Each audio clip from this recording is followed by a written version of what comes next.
not eating whipped cream out of the can. All right, here's the thing. We've been talking tonight about the slices of pie, the progressive pie. Basically the idea, to progressives and Marxists, that there's only one pie and it represents the wealth and all the wealth, and the government's intent is to own or control as much of that pie as they can so they can slice it up and they choose how to redistribute the pie. And that's it. That's it. That's where we're headed. Now remember, before 1929, entitlements or handouts from the federal government, unheard of. It didn't happen. This is a new idea. Your grandparents or great-grandparents knew that if there was a need in the community, they did charity. The people did it. The people's responsibility was to take care of each other. Boy, how times have changed. It started at the end of Herbert Hoover's administration, kicked into full gear by FDR's New Deal, and progressive administrations since have just been handing out the dough faster and faster along the way. And of course, the Obama administration may be the king of all of them. Take a look at how dependent we have become on the federal government, how much control they now exert in each of our lives. How much of the pie have they now taken control of? You ready for this? 60% of Americans now get more in public services than they pay in taxes. The federal government spends $10,000 per American. Total government spending now eats 40% of the economy. Take a look at the cost of federal government programs in 2010. Here they are. Education Department, $107 billion. Medicaid, $275 billion. Social Security, $768 billion. Food programs, $98 billion. Housing programs, $45 billion. Amtrak, $2.5 billion. Defense, $532 billion. That doesn't include the funding for wars. Justice Department, $30 billion. I mean, we have become so dependent on government. It would nearly be impossible to go one day without a government subsidy, and I mean regular people, because the government has become America's sugar daddy, and we are relying on the government for help, and we don't even know it. So what about the hardworking people that want to cut the cord? Well, I said, I don't even know. I don't even know if you could. What are the ramifications of that? I called up John Stossel, a friend of mine. He's the host of Stossel on the Fox Business Network, because he's the guy. He's been a libertarian forever and in the media. I don't know how he survived. I don't. Barely. How are you, sir? Barely. Okay.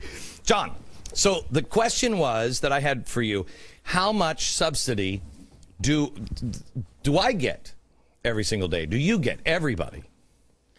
It's impossible to calculate because it goes in, it goes out. You had a graph at the start of the show showing that the subsidies have gone up to 44% from the earlier. But that's just the cash. If you look at the total subsidy, you can't calculate it. Okay. And all of us collect it. Everybody does. I mean, the lights in the studio. You think that's just light that Fox paid for? Yes. No, taxpayer paid for that. This is the Energy Department subsidies for all kinds of producers of energy. Could we have energy without all this crap? Sure, of course. And presumably it would be cheaper, more efficient, because it wouldn't have to be laundered through the government and all these programs, many of which waste money. But wouldn't we just be choking in smoke?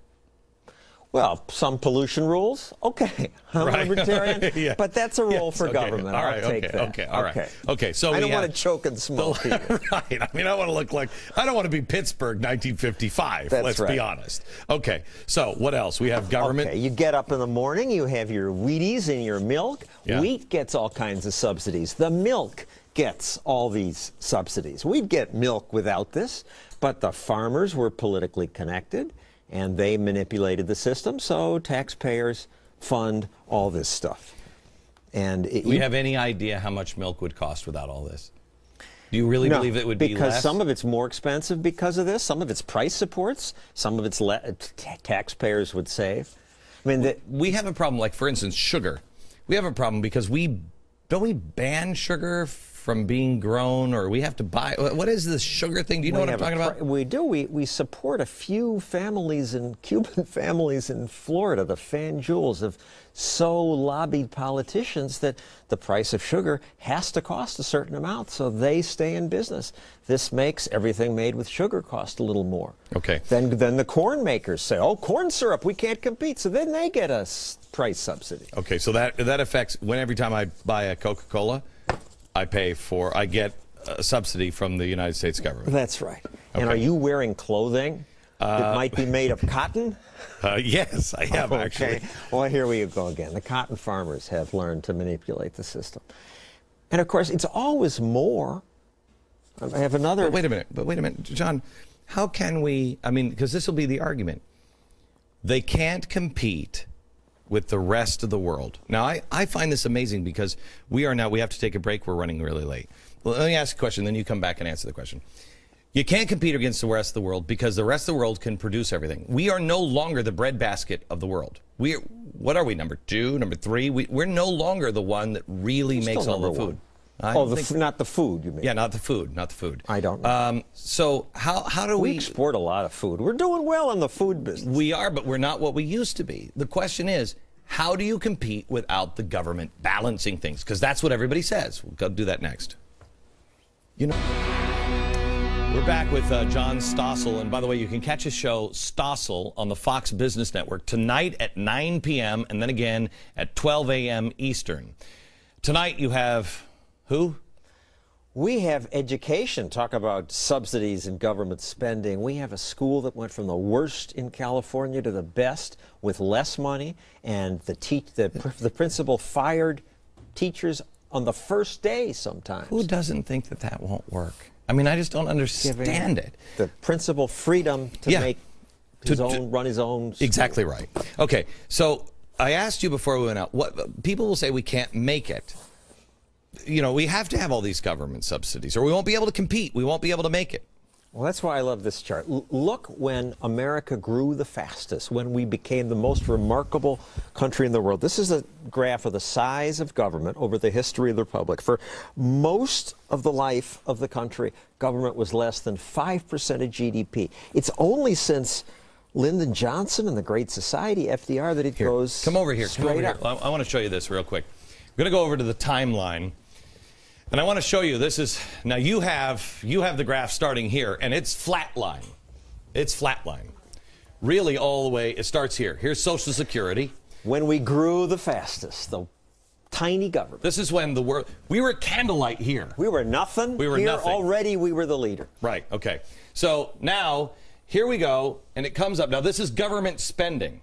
Now here we are, 1944, the GI Bill of Rights, the National School Lunch Act, 1946. See that it comes up. This is the growth of government. We have Medicaid and Medicare begins 1965. Here's your Great Society. But I find this interesting. 1974, that's Nixon Ford, is it not? Here it comes. It's not a Democratic problem. It is an American progressive problem. Food stamps programs, right? Goes up, comes down a little bit. 1981 goes up a little bit, then comes back down. This is the Low Home Energy Assistance Program. What is that? Skyrockets up. 1997 is S-chip. But you'll see here, again, at the end of Clinton, it kind of comes down. That is when Clinton and gridlock, a Republican Congress that said no. No, but look at how little it went down. Well, the trend is up. We thought that was so This huge. goes off the chart where it's going now up. You can't graph it in the studio. Is it reasonable? You and I are both small government, libertarian. We disagree on things, I'm sure, but we both want small government. Do you believe that this could ever even get here? And it has to get there if we're going to survive and pay for the people who really do need help. I worry. I mean, I listen to the Tea Party people. They want smaller government, but the polls show, well, what about Social Security? Oh, don't touch that. What about Medicare? Don't touch that. We have to chop into some of these programs. It's unsustainable. It's not going to happen. I mean, it's not going to happen. You won't get it eventually. So and soon, when I say eventually, I mean, it's so frustrating. is that this thing has been going on like this. We've known it since it started. FDR said, you can't pass this bill on to the people in 1980. And yet we just keep growing and growing and growing. Well, part of the problem is we rudely keep living longer.